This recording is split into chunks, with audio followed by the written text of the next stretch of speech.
Hi, everyone. Welcome to Soulprint. Thank you very, very much for being here. I'm going to do just kind of a quick. I had a run in with the can one. There are like 5 stitches under here. Um, I'll be fine. But I did get an upgraded tetanus shot. All right. I want to take a peek at Elon Musk um, and what's going on with him and, you know, what the next short while looks like. No point looking long term with him because um, he's nuts, right? Speaking of which, if you guys are looking for a belly laugh, and this guy does not need my endorsement, he has something like 170 or something thousand subscribers. Name is Cliff Hash Comedy. You'll find him on YouTube.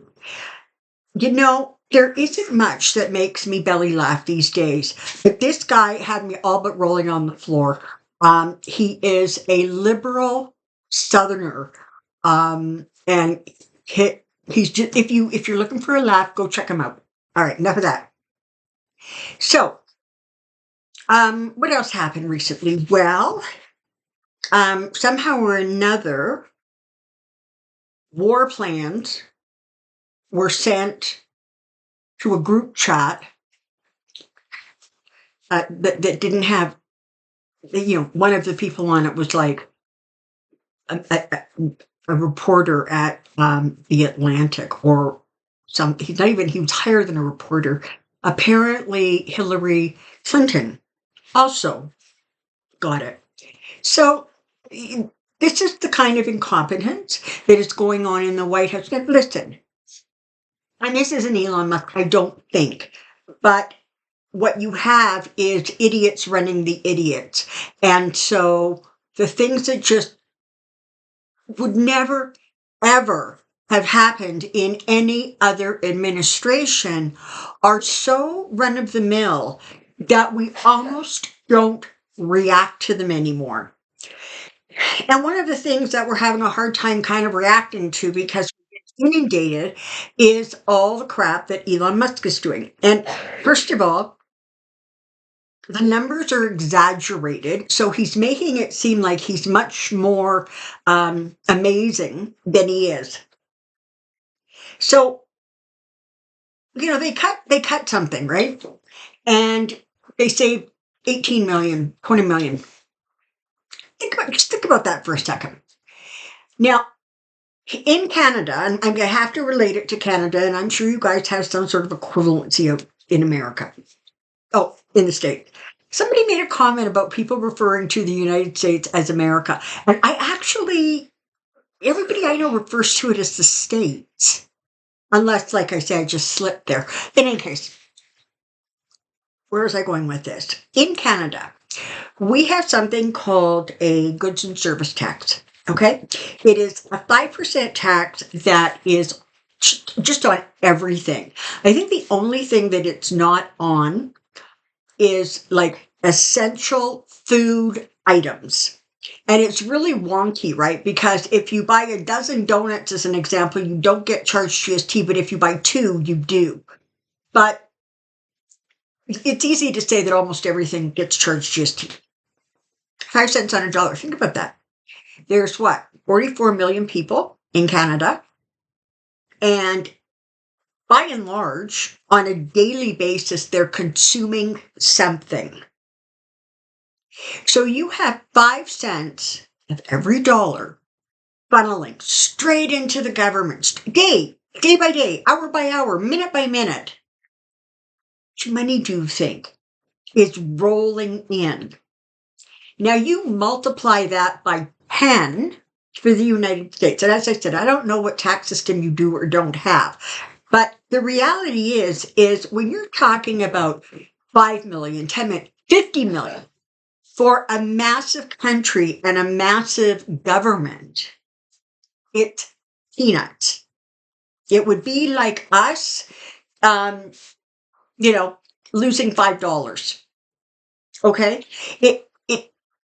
But what happens is they make the numbers seem so outrageously huge, like they're doing this amazing thing.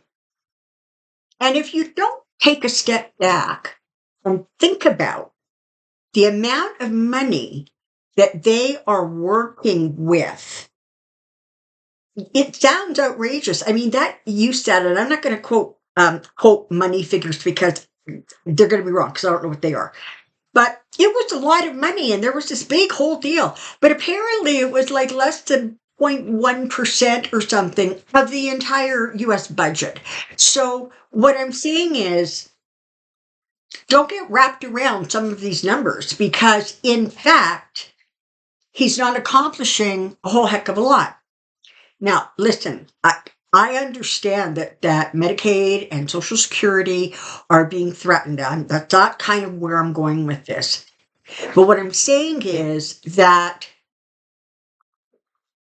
what's being advertised in terms of what he can do and how amazing he's being is not really accurate.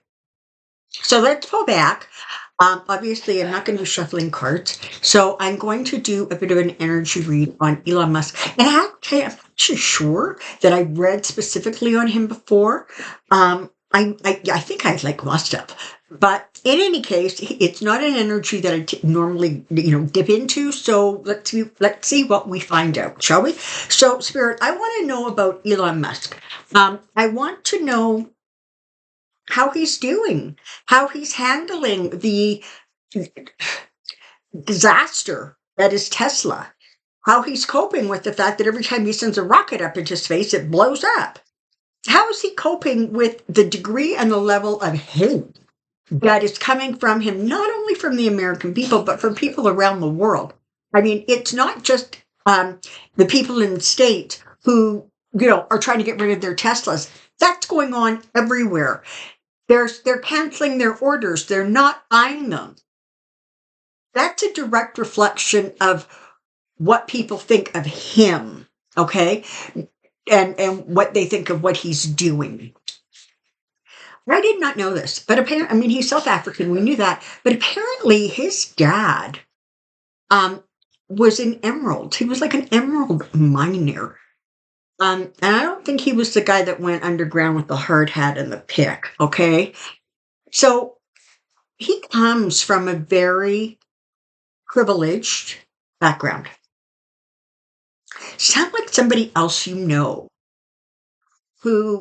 grew up spoiled and rich and basically never told no. Ring any bells? So it's not a wonder that the two of them have connected because in some ways they just sort of have a similar base, if you will. They recognize, they understand, one silver spoon child to another silver spoon child. What's going on with Elon Musk? How is he doing?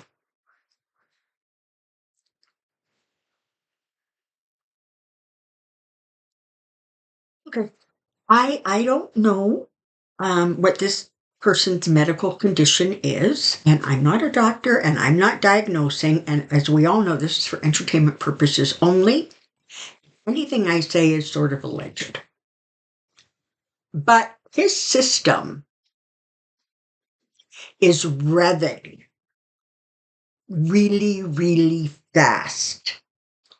So if you look at the RPM dial in a vehicle, and there's a point where it hits that sort of red line, and it's like, listen, get your foot off the gas because a few more of these and you're going to blow up your motor. That's where he is. He's right at the beginning of that red line. So he is revving in at a state, again, that the human body is not designed to maintain. You know, our heart is not supposed to be beating at, 200 beats a minute. So I don't know what's creating that, whether it's some sort of a health issue or some medication, but something's going on with him because when I step into that energy, it's just like and my mind is spinning everywhere, and I can't grab my thoughts, and like, oh my God, how does that guy like live with himself? So, and this is way beyond, somebody who's easily distracted, and so they keep a lot of things going around them. That's not what this is about. This is about somebody that is just constantly in this overdrive. Maybe that explains why he has so many kids. I'm not sure if that explains why a lot of his kids don't interact with him. So, this is not an amazing person. This is not, somebody that you want to aspire to be. He's probably and is perhaps just as evil, disconnected, cruel, inhumane as the guy who he's sort of, I guess, working for. Okay, so energetically, it's very busy. It's very, very busy. And if you see him, and again, he's another one that I really try to avoid any hearing or visuals from. But like he's bouncing around and he's jumping around, and his thoughts are disconnected. They're telling me they're disjointed. It's almost like he can't finish a sentence. Halfway through one sentence, he starts on another one. Geez, again, is that something familiar at all? So sometimes he does things, perhaps like that salute, and it's like his brain said, do it. And I'm not excusing or justifying, but almost like before he could stop his body's reaction, it happened. But that seems to be the state that he resides in. Okay, well, thank you for that. What's the relationship like between the two of them, please?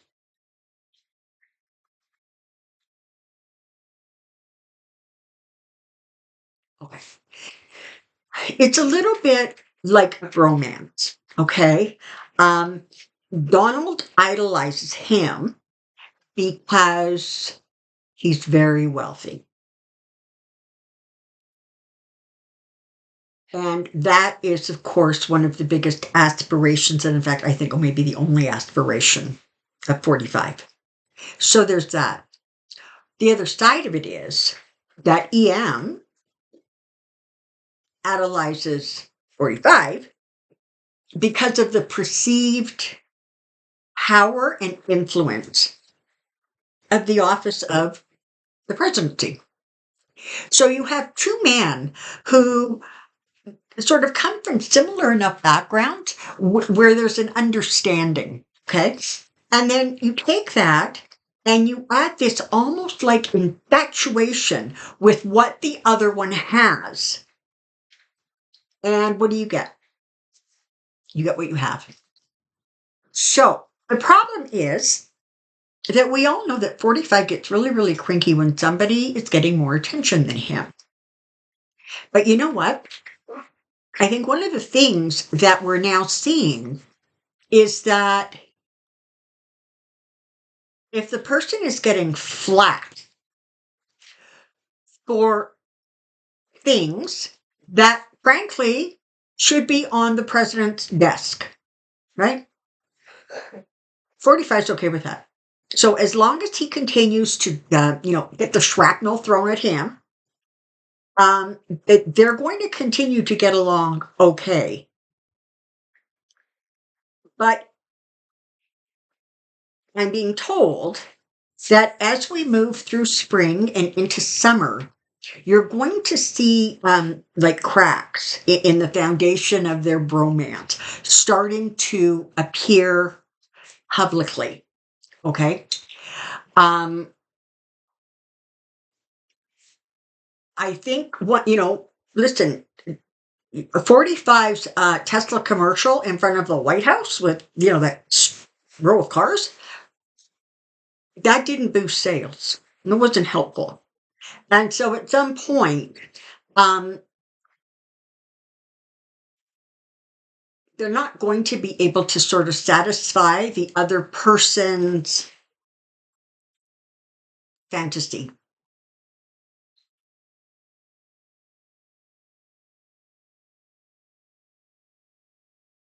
M has a very, very large ego.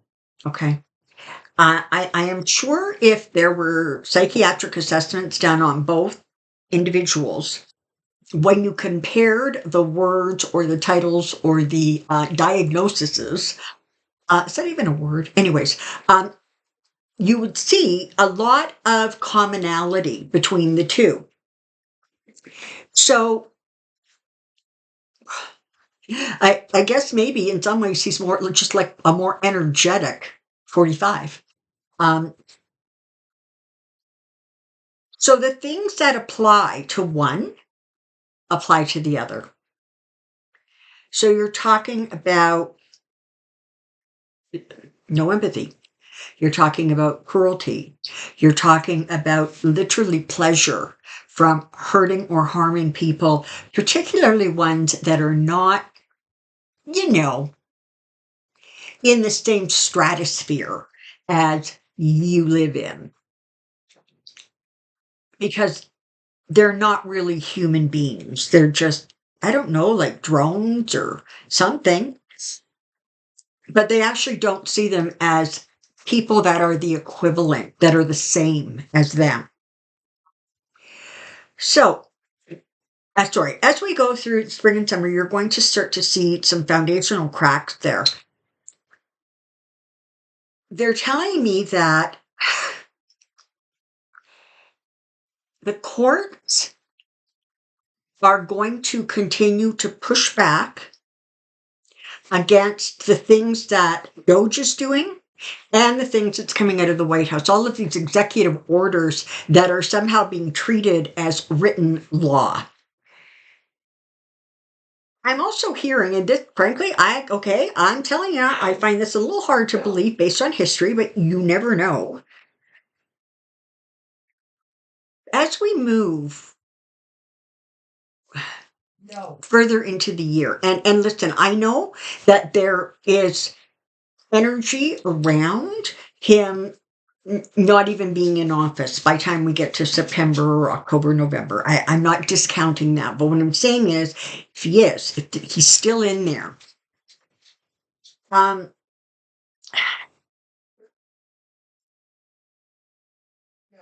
he's, sorry, it just flew away. Come back, bring the thought back, please.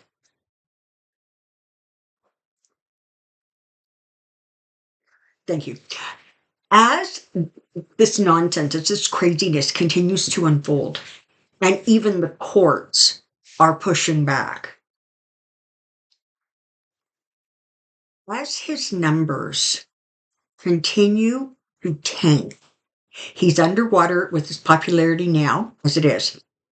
You have completely disproportionate numbers of people who think he's doing a great job with the economy versus isn't. Like 80 to 20, okay? 80% of the people in the state think he's doing a terrible job. A very high number, very similar to that, thinks that he is being way too accommodating of the Russian guys' wants and desires. So as his numbers continue to drop and drop and drop, you're going to see a few people in Congress who have an R after their name starting to stick their nose out around the corner and see if it's safe for them to maybe say one thing that isn't supportive.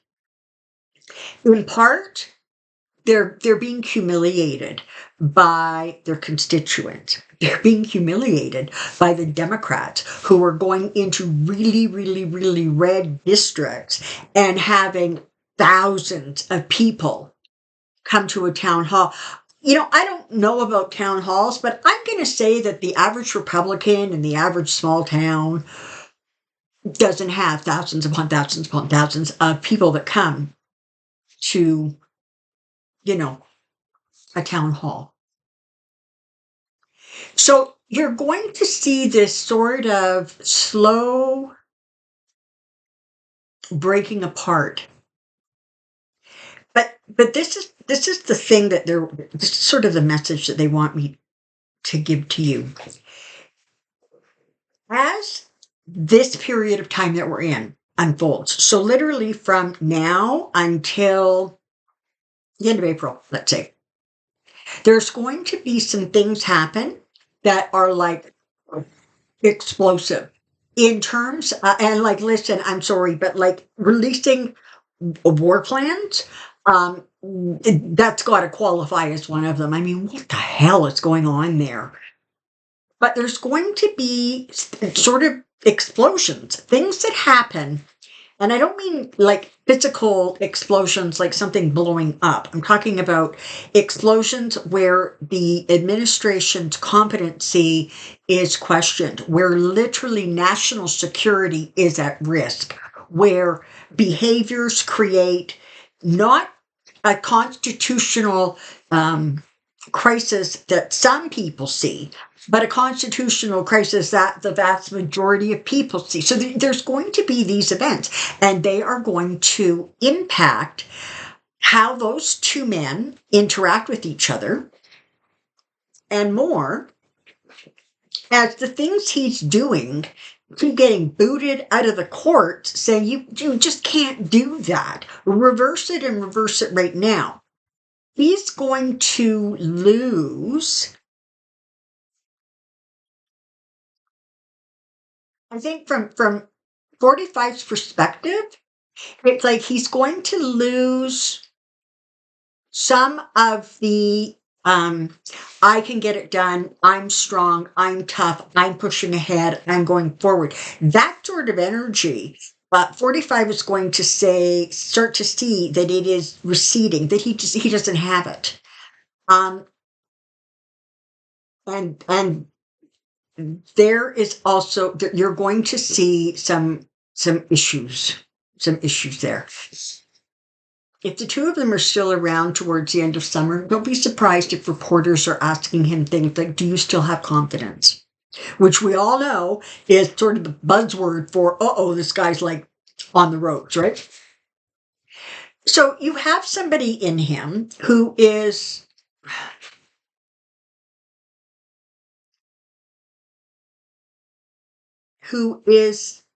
again,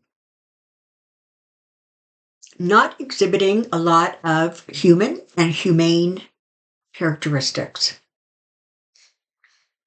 If you saw the video that was released earlier this week called Dead Eyes, the same thing applies. So I think that in the next while, this person is going to start having some significant problems. I also believe that there is going to be a push to get him and his name separated from Tesla. And probably separated from, what is that, SpaceX? Because he's a dismal failure. So, I guess we can sit back. And this is the thing, okay? You have to look for the rainbows where the rainbows are. One of the rainbows that is happening right now is that these idiots are doing things that they are receiving pushback on immediately. They're doing things that the court are not going to allow. And this is the thing. They think that if they can cram all this stuff through and get it to the Supreme Court, his judges are going to comply with his wishes. Forget it. Because one of the things that has happened is that 45 has sort of tipped his cards, and he's made it really clear that he has no intentions of judges, and that includes the Supreme Court ones, being at all independent or being this sort of third part of a functioning democracy. He's made it really clear to them that, yeah, you know what, your good guys are going to be out of a job too, unless you agree with every single thing I do. And some of the people that have been on the court have been on the court for a while, and it's been very stressful for them. So it wouldn't surprise me if, when he pushes that hard, if you don't start to see people stepping back and either retiring, dealing with an illness, or just simply saying no. And this is not a behavior that either 45 or EM are used to. People don't say no. And what happens? What happens when somebody is never told no? What happens when you never say no to a child?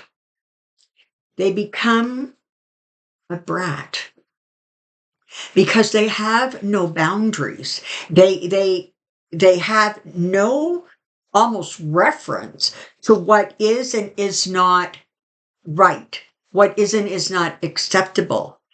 These people exhibit behaviors that children are taught to release and correct in kindergarten and in grade 1 and maybe in grade 2. But by then, most of them, and that's if they come from a place where those things weren't already being taught at home.